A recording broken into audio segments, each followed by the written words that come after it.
I was so nervous before my animal communication session with Olive because Olive's mom follows me on social media. And when I'm on my lives, she'll pop in and say hello. And I know she was really excited for our session. And sometimes that freaks me out a little bit because people who say they're so excited or they've been waiting, I feel like they come in with expectations, which makes me nervous because I want to meet all of those expectations and I can't control what the messages are. Because Olive's mom was so excited, that made me nervous because I just wanted her to have a good session. And I was hoping that Olive was going to come through for her. And Olive did. One of the things that really touched me is that Olive said to mom, "You held on so tight at the end, and I'm sorry I couldn't." And I think she meant that literally and figuratively, that, mom kept hoping that things were going to get better and, just holding on for any hope. And then I think it was also at the end, literally holding Olive tight during her passing. But it was just so touching and so sweet for Olive to say, "You held on so tight, and I'm just sorry I couldn't."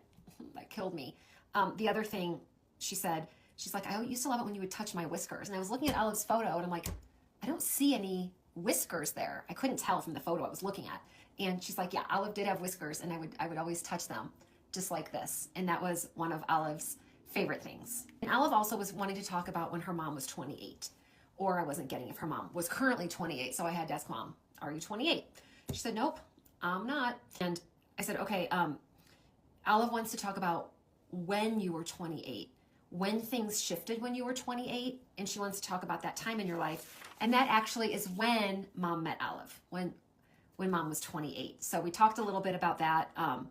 And then Olive said to mom, one of her messages was, "You thought at one time there was a ghost in the house, and you were being so silly." And mom was laughing. She's like, "I did. I thought we had a ghost."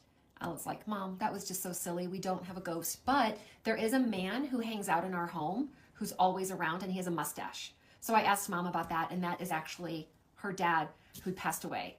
So she loved hearing that the man with the mustache is all around at home.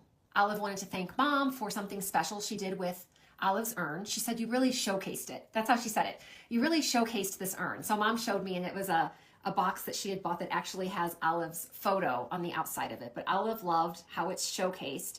She said, "When you need reassurance, just imagine my face touching yours. Imagine our faces touching each other and you feel my fur." Oh. And then Olive said, "Ask mom about the bump or the thump that was a sign." So I asked mom about it, and she said that she was sitting in bed with this little Boston Terrier stuffed animal that looked like Olive. And she said it literally flew off the bed and landed exactly in the place between the bed and the wall where near the end of her life, Olive would just stand. She would